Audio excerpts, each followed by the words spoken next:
Welcome everyone. Welcome to another episode of wealth talk by వివేకం. ముందుగా ఈ వారం ఎకనామిక్ టాపిక్సే కాకుండా ఇండస్ట్రీ గురించి ఫోకస్ చేసే ముందు మన యూట్యూబ్ వీడియోస్‌లో లేకపోతే ప్రసాద్ గారు టీవీలో డిఫరెంట్ వెన్యూస్, డిఫరెంట్ అవెన్యూస్‌లో కూడా పోర్ట్‌ఫోలియోస్ గురించి చాలా సార్లు డిస్కస్ చేసున్నారు. అంటే పోర్ట్‌ఫోలియో ఒకటి చూపిచ్చి ఇక డిస్ట్రిబ్యూటెడ్ ఒక డైవర్సిఫైడ్ పోర్ట్‌ఫోలియో ఎక్కువ వరకు డైవర్సిఫైడ్ పోర్ట్‌ఫోలియోస్ గురించి మాట్లాడారు. కొన్నిసార్లేమో స్పెసిఫిక్‌గా ఇండస్ట్రీ స్పెసిఫిక్‌గా అంటే డిఫెన్స్ అవ్వచ్చు, బ్యాంకింగ్ అవ్వచ్చు దాని గురించి కూడా మాట్లాడారు.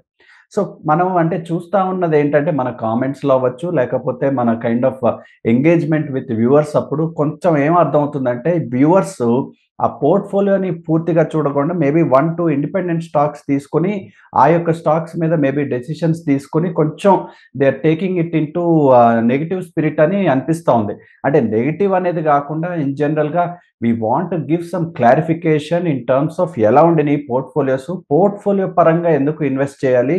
1, 2 స్టాక్స్ కాదు చూడాలని ఎందుకు చూడాలంటే, ఒకసారి ప్రసాద్ గారిని ఫస్ట్ ఆఫ్ ఆల్ అంటే ఈ 15 ఆల్‌మోస్ట్ 2 ఇయర్స్ కాలంలో అరౌండ్ 15 పోర్ట్‌ఫోలియోస్ చెప్పాం. ఆ 15 పోర్ట్‌ఫోలియోస్ ఇన్ జనరల్ స్నాప్‌షాట్‌లో ఎలా ఉన్నాయి?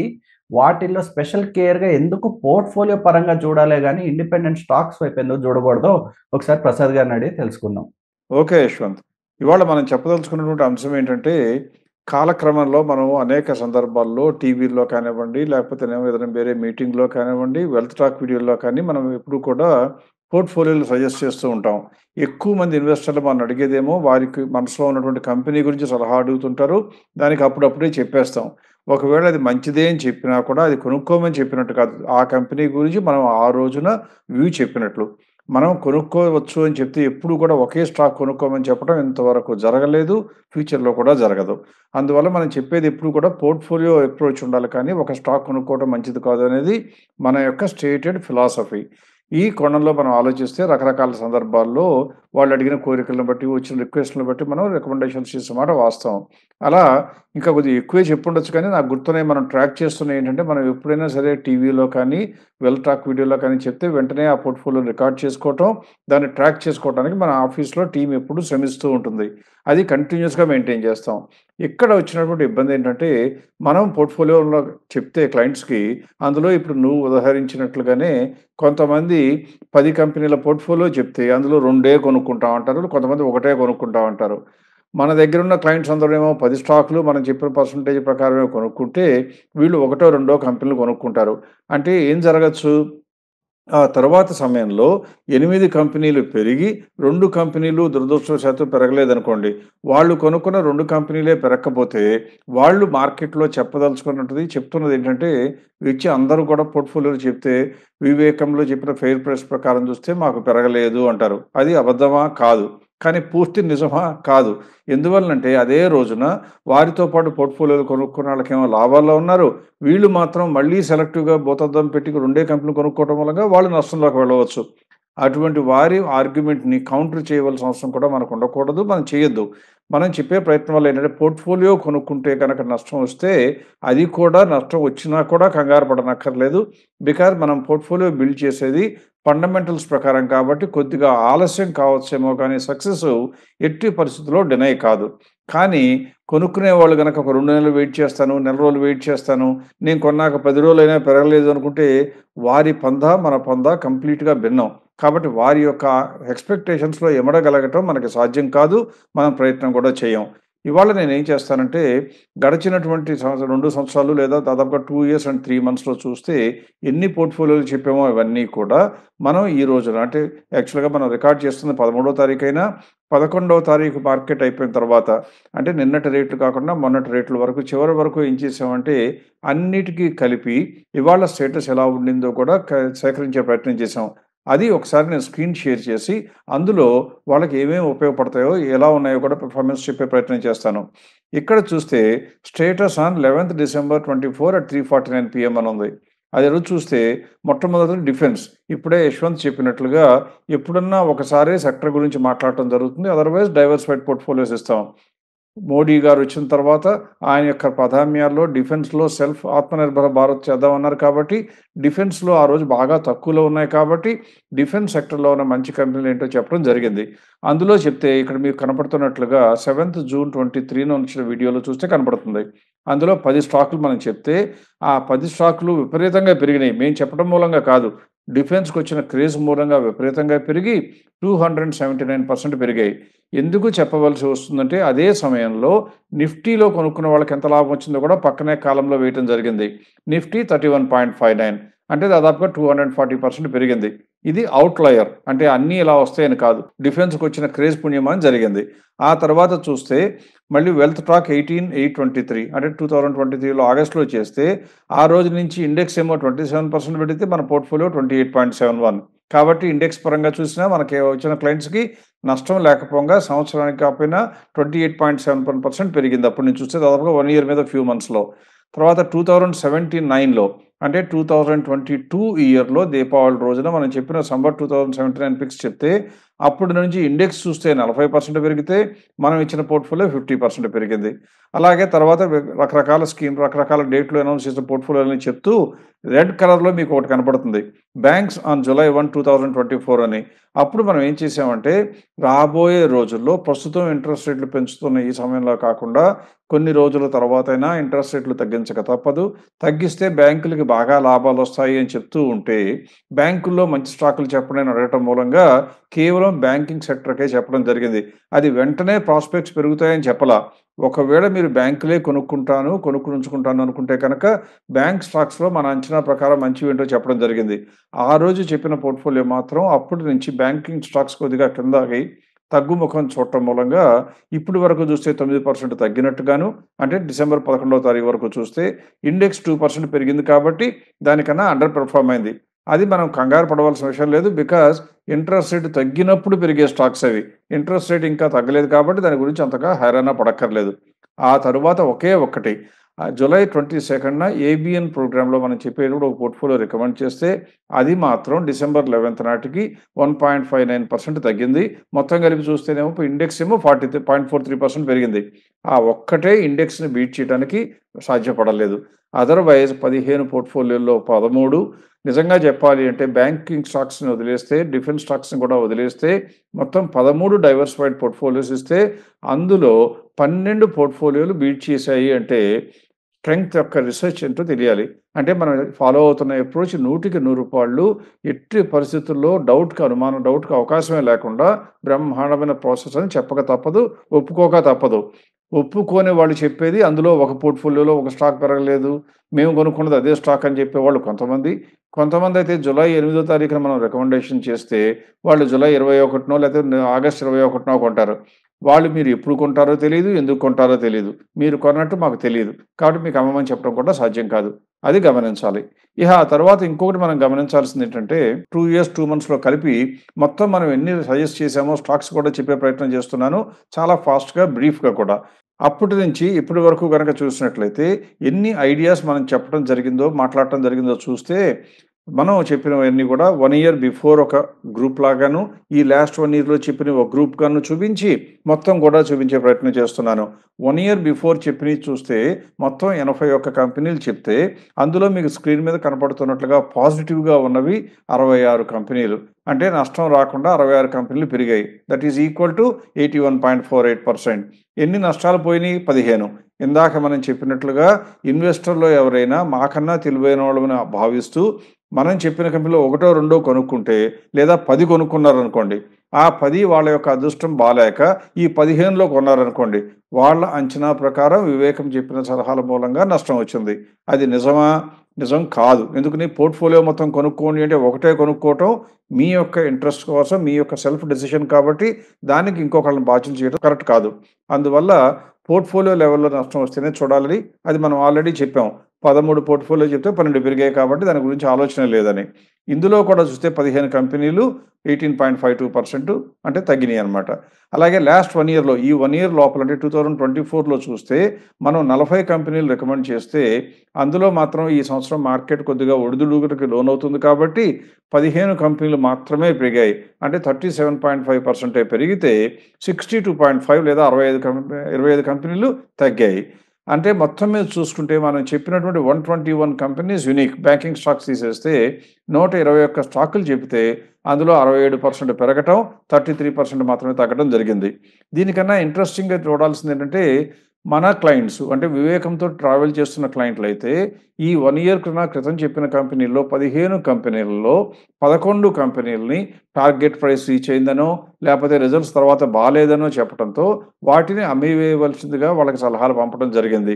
మీలో ఎవరైనా మాతో రిలేషన్ లేకుండా మీ అంతట మీరే నిర్ణయం తీసుకొని కొనుక్కునుంటే మీకు ఆ సమాచారం వచ్చే అవకాశం ఉండదు కాబట్టి మీరు అమ్మి ఉండకపోవచ్చు. రైట్ అండి. సో, ప్రసాద్ గారు అంటే క్లుప్తంగానే చెప్పారు. బేసిక్‌లీ కాన్సెప్ట్ అంటే పోర్ట్‌ఫోలియో పరంగా చూడాలే గానీ, ఇండిపెండెంట్ స్టాక్స్‌ని సెలెక్టివ్‌గా సెలెక్ట్ చేసుకొని వారిలో ఇన్వెస్ట్ చేసి వాటిలో గూడా ఎంట్రీ టైము, ఎగ్జిట్ టైమ్ గూడా మన దగ్గర ప్రొడక్ట్ లైన్స్‌కైతే ఒకలాగా ఉంటది. లేకపోతే సర్విస్ చేసేటప్పుడు వ్యూ ఇవ్వగలుగుతాం గానీ, మీకొచ్చి చెప్పలేం ఇలా అమ్మేయండి అని చెప్పలేం. ఆఫ్‌కోర్స్ మన ప్రొడక్ట్‌లో గూడా మార్కెట్ కరెక్ట్ అయినప్పుడు ఎంత పెద్ద కుబేర్లైనా మనతో పాటు ఎవ్రీవన్ విల్ సఫర్. కానీ ఆ సఫర్ అయినప్పుడు ఏదైతే పోర్ట్‌ఫోలియో స్ట్రెంత్ ఉంటదో అది మార్కెట్ మళ్ళీ అందుకున్నప్పుడు ఆ మార్కెట్ యొక్క ఆహ్, సెంటిమెంట్ మళ్ళీ తిరిగి వచ్చినప్పుడు గూడా డెఫినైట్‌లీ మనలాంటి ఈ ఫండమెంటల్లీ స్ట్రాంగ్ స్టాక్స్‌కి పెరిగే అవకాశాలు ఎక్కువుంటాయి. దీని గురించి అగైన్ మేబీ స్పెషల్‌గా అంటే how markets also impact portfolios real client portfolios ఎలా ఉంటదో గూడా మేబీ వచ్చే వారం మనం కొంచెం అంటే కొంచెం పోర్ట్‌ఫోలియో లెవెల్‌లో అయితే ఎలా వస్తది, అంటే క్యాష్‌తో మొదలుపెడితే ఎలా ఉంటదో గూడా డిస్కస్ చేసే ప్రయత్నం చేద్దాం. సో, ప్రసాద్ గారు విత్ థాట్ మనం ఇంకొంచెం general topics లోపలికెళ్దాం.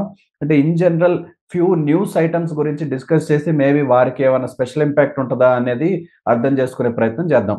First and foremost steel industry వచ్చేసి ఈ చైనా నుంచి వచ్చే ఎక్స్‌పోర్ట్స్ అది గూడా సాధారణంగా చైనాకి కొద్దో గొప్పో మనకి కొంచెం ఇంపోర్ట్ డ్యూటీ లెవీ చేయటం ఒక యాస్పెక్ట్ అయితే, చైనా ఈ ఫ్రీ ట్రేడ్ కంట్రీస్ ఏదైతే ఉంటాయో వాటిల నుంచి కైండ్ ఆఫ్ ఎక్స్‌పోర్ట్ చేస్తా ఉన్నారు స్టీలు.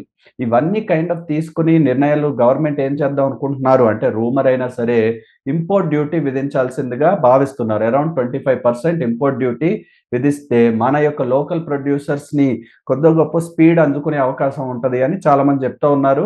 సో, ఇటువంటి నిర్ణయాలు గవర్నమెంట్ కొంచెం ఐ మీన్ ప్రొయాక్టివ్‌గా మెజర్ తీసుకొని ఇలా చేసినట్లయితే ఈ స్టీల్ కంపెనీస్‌కి ప్రాస్పెక్ట్స్ బాగుంటాయంటారా? లేకపోతే this is one of those news items that will only impact very little but cause more drama than needed అంటారా? డ్రామా ఏం కాదు యశ్వంత్. ఇది యాక్చువల్‌గా వాస్తవమే. ఎందుకంటే చైనా ఎకానమీ అలాగే కొరియన్ ఎకానమీ కొద్దిగా ఇబ్బందులు పడుతున్న ఈ సందర్భంలో వారి యొక్క స్టీల్ ప్రొడ్యూసర్స్ ఎప్పుడు కూడా ప్రొడ్యూస్ చేసిన స్టీల్‌ని అమ్మటానికి సరైన డిమాండ్ లేకపోతే ఏ కంట్రీలో అయితే వారికి ఉన్నటువంటి సేల్స్ ప్రైస్ కన్నా ఎక్కువగా ట్రేడ్ అవుతుంటాయో చూసి ఆ కంట్రీలో డంప్ చేయడానికి ప్రయత్నిస్తారు. అందువల్ల ఇండియాలోకి డంప్ చేస్తున్నారని కూడా మనందరికీ తెలిసిందే. అందుకే డొమెస్టిక్ స్టీల్ ప్రొడ్యూసర్లందరూ కేంద్ర ప్రభుత్వానికి విన్నవించిందేంటంటే, మీరు వేరే దేశాల నుంచి గనక స్టీల్‌ని గనక ఇంపోర్ట్ చేయనిస్తే టాక్స్ లేకుండా జరిగేదేంటంటే ఇండియాలో ప్రొడక్షన్ దెబ్బతింటుంది. అంటే కన్స్యూమర్‌కి కొద్దిగా తక్కువ రేట్‌లో వచ్చినట్టున్నాయి. ఇక్కడ లార్జ్ స్కేల్ అన్‌ఎంప్లాయ్‌మెంట్ వస్తుంది. ఈ బిజినెస్‌లన్నీ దెబ్బతిని నాన్ పెర్ఫార్మింగ్ అసెట్ లేకపోతే బ్యాంకులు కూడా దెబ్బతింటాయి. ఇలా ఆల్ రౌండ్ ఎకనామిక్ ఎఫెక్ట్ ఉంటుంది కాబట్టి దయచేసి ఇటువంటి అన్‌హెల్తీ ప్రాక్టీసెస్‌ని చేయకుండా వారి మీద ఇంపోర్ట్ డ్యూటీ వేయండి అని రిక్వెస్ట్ చేస్తే లుక్స్ లైక్ ఇంకా కన్ఫర్మ్ కాకపోయినా వచ్చినటువంటి న్యూస్ ప్రకారం చూస్తుంటే 25% వరకు ఇంపోర్ట్ డ్యూటీ విధిస్తారు అని తెలుస్తుంది. అదే కనుక జరిగితే మన ప్రొడ్యూసర్స్‌కి మార్కెట్‌లో అమ్ముకోవటానికి అవకాశాలు అలాగే ఉంటాయి. కనీసం పెద్దగా తగ్గవు. అందువలన వాళ్ళ యొక్క ప్రాఫిటబిలిటీ కూడా కొద్దో గొప్పో మెయింటైన్ అవుతుంది.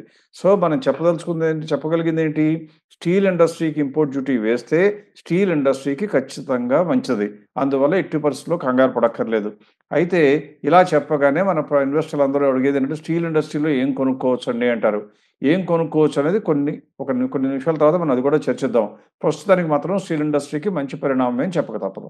రైట్ అండి. అంటే ఇంకొక aspect of course steel and general broader level economy గురించి మాట్లాడుతున్నాం గాబట్టి, అంటే ఈ మధ్య కాలంలో న్యూస్‌లో గూడా చూసుండొచ్చు. సిప్ డిస్కంటిన్యూయేషన్ అంటే యూజువల్‌గా సిప్స్ పెద్ద పెద్ద మొత్తాలు, పెద్ద పెద్ద ఏయుఎంలు చేరుకున్నాయని న్యూస్ ఇంటా ఉండుండొచ్చు గానీ, రీసెంట్ ఈ నవంబర్ మంత్‌కొచ్చేసరికి సిప్ డిస్కంటిన్యూయేషన్ అది కూడా ఎలా మెజర్ చేస్తాడంటే నథింగ్ బట్ ఏవైతే సిప్స్ డిస్కంటిన్యూ కానీ ఎక్స్పైర్ అవుతాయో దాన్ని divided by total number of new registrations లెక్కేస్తారు.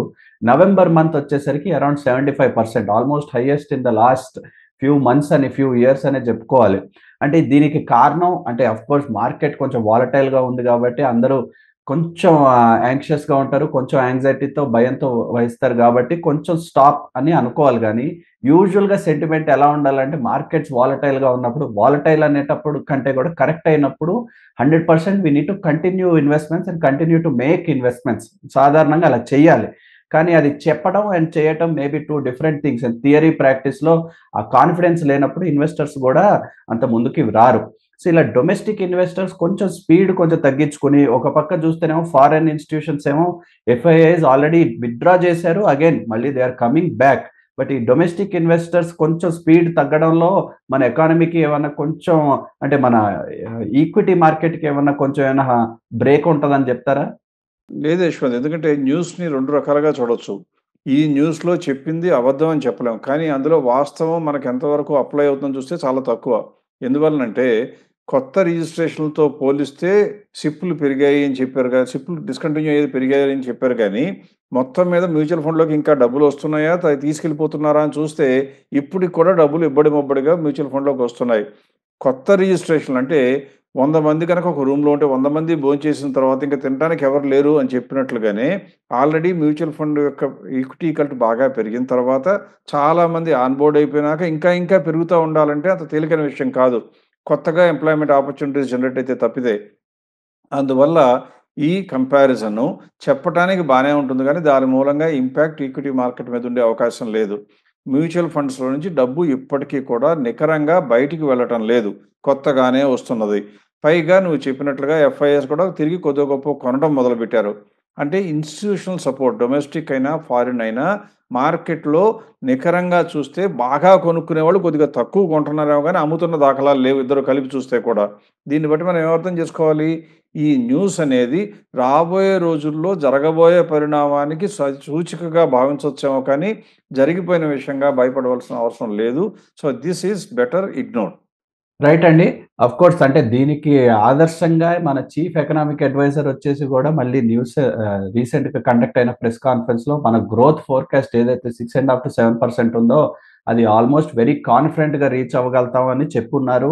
Inflation కూడా లేటెస్ట్ డేటా మన ఆర్‌బీఐ గవర్నర్ చేంజ్ వచ్చేసి లేటెస్ట్ గవర్నమెంట్ డేటా ఏదైతే వచ్చిందో ఆర్‌బీఐ నుంచి ఇన్‌ఫ్లేషన్ డేటా కూడా లెస్సర్ దాన్ ఎక్స్‌పెక్టెడ్ అరౌండ్ 5.48%. అంటే ఒక పక్క ఇండికేషన్స్ కూడా చూస్తా ఉంటే ఈ ఫుడ్ కాస్ట్ కూడా ఇన్‌ఫ్లేషన్ కూడా తగ్గిద్దని. ఎందుకంటే క్రాప్ అనేది కూడా బాగా ఉండింది. And this time food price వల్ల చాలా మన ఎకానమీ ఏదైతే డిరైవ్ అవుతూ ఉంటదో ఇన్‌ఫ్లేషన్ ఒక పక్క కరెక్ట్ అయినట్టుగా సీఏ వచ్చేసేమో మన గ్రోత్ ఫోర్‌కాస్ట్ రీచ్ అవ్వడం చాలా తేలిగ్గా ఉంది అని చెప్తున్నప్పుడు అంటే సమ్ పాజిటివ్ సైన్స్ అనే చెప్పుకోవాలి. అంటే ఈటిల్ని తీసుకొని కొంచెం కాన్ఫిడెన్స్ తెచ్చుకోవచ్చంటారా? ఖచ్చితంగా తెచ్చుకోవచ్చు. చీఫ్ ఎకనామిక్ అడ్వైజర్ అంటే ఆషామాషిగ్గా, యథాలాపంగా మాట్లాడేటువంటి ప్రసక్తే లేదు. ఆయనకున్న అంచనాలు ఆయనకుంటాయి. ఆయన చెప్పిందేంటంటే, అంతకుముందు సెప్టెంబర్ క్వార్టర్‌లో తగ్గినటువంటి జీడీపీ గ్రోతు అది ఒక్కటే ఎక్సెప్షను. దానికి కారణాలు అనేకం ఉన్నాయి. ఎలక్షన్‌లు కానివ్వండి, రకరకాలు ఉన్నాయి కాబట్టి, దాన్ని ఎక్కువగా భూతద్దం పెట్టి చూడక్కర్లేదు. ఈ సంవత్సరం కూడా 6.5-7% రావడానికి అవకాశాలు చాలా ఉన్నాయని చెప్పారు. అంటే అర్థం ఏంటి? జీడీపీలో పెద్దగా కుంగుబాటు ఉండదు అని. రెండోది నువ్వు ఆల్రెడీ ఇన్‌ఫ్లేషన్ చెప్పినట్లుగానే 4% టార్గెట్ అయితే ఆర్‌బీఐ 6% కన్నా ఎక్కువ ఇన్‌ఫ్లేషన్ అక్టోబర్‌లో, నవంబర్‌కొచ్చేటప్పటికి 5.48కి రావడం రెండవ కారణం. ఇంకొకటి మనం మర్చిపోయింది కానీ చెప్పవలసిన అంశం ఏంటంటే, ఈసీబీ ఈ సంవత్సరంలో అంటే యూరోపియన్ కమర్షియల్ బ్యాంక్ ఈ సంవత్సరంలో నాలుగోసారి మళ్ళీ ఇంట్రెస్ట్ రేట్లు తగ్గించింది. ఇంకొక 0.25%. ఇప్పుడు కేవలం 3% ఇంట్రెస్ట్ ఉందక్కడ.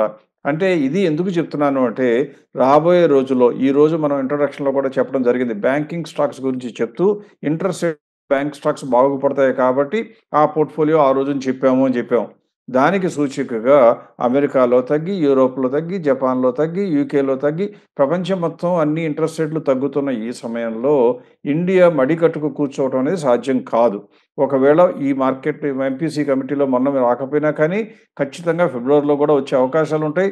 బై ఎనీ ఛాన్స్ ఫిబ్రవరిలో కూడా ఇంకా బెట్టు వీడకుండా తగ్గించకపోతే ఏప్రిల్‌లో నెలలోనే దాదాపుగా 100కి 100 ఇంట్రెస్ట్ రేట్ తగ్గాలి. తగ్గితే బ్యాంకింగ్ స్టాక్‌లకి మహర్దశ.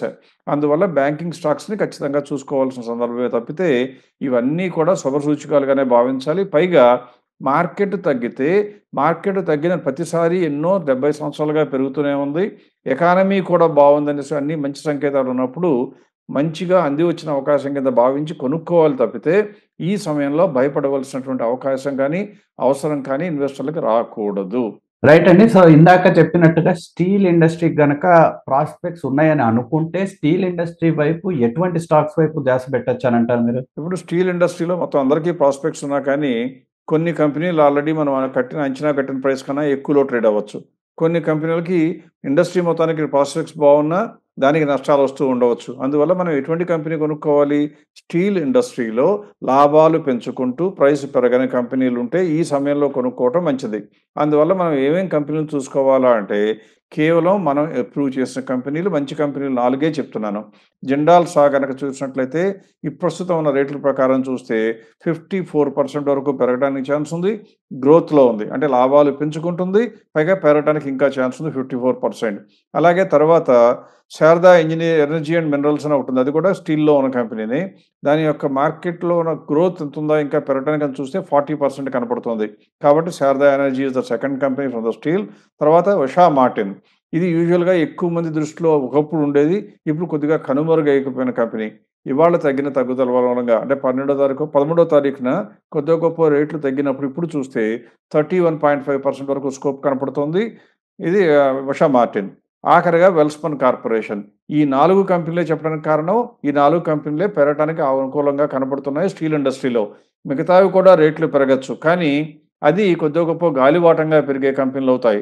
అంటే ఎందుకని? మార్కెట్‌లో అందరూ కొంటున్నారు కాబట్టి పెరగాల్సిందే కానీ, ఆ కంపెనీలో స్ట్రెంగ్త్ ఉండదు. ఇవి కంపెనీల్లో కూడా స్ట్రెంగ్త్ ఉందనమాట. వెల్స్పన్ కార్పొరేషన్ ఒక్కటి మాత్రం కేవలం 23% ఉంది.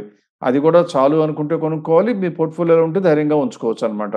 ఈ 4 కంపెనీలు మాత్రమే స్టీల్ ఇండస్ట్రీలో ఇంత పాజిటివ్ న్యూస్ వచ్చినా కూడా కొనుక్కోవటానికి మన అంచనాల ప్రకారం అనుకూలంగా ఉన్నాయి. మన అంచనాలు డిసెంబర్ రిజల్ట్స్ వచ్చిన తర్వాత కొత్త న్యూస్ వస్తే కొద్దిగా మారవచ్చు, కొత్త కంపెనీలు చేరవచ్చు. ఇందులో కొన్ని కంపెనీలు మనం తీసివేయవచ్చు. కానీ ప్రస్తుతానికి సెప్టెంబర్ రిజల్ట్స్ ఆధారంగా ఆలోచిస్తే ఈ 4 కంపెనీలు మాత్రమే నా అంచనా ప్రకారం కొనుక్కోవటానికి అనువుగా ఉన్నాయి. రైట్ అండి. విత్ దట్ మనం ఈ వారం కంక్లూడ్ చేద్దాం. వచ్చే వారం మళ్ళీ ఇందాక చెప్పినట్టుగా పోర్ట్‌ఫోలియో పరంగా లేదా క్యాష్ పరంగా మొదలుపెడితే యాక్చువల్‌గా కొద్దో గొప్పో లాస్ ఫేస్ చేసిన ఇన్వెస్టర్స్ ఆ యొక్క స్ట్రెంగ్త్ ఆఫ్ పోర్ట్‌ఫోలియో వల్ల మళ్ళీ ఎలా రికవర్ అవ్వగలిగారో చూద్దాం. అదే గాకుండా మీ ఫేవరెట్ అయిన డిఫెన్స్ అండ్ రైల్వేస్ ప్రస్తుతం మంచి ఇండస్ట్రీసా?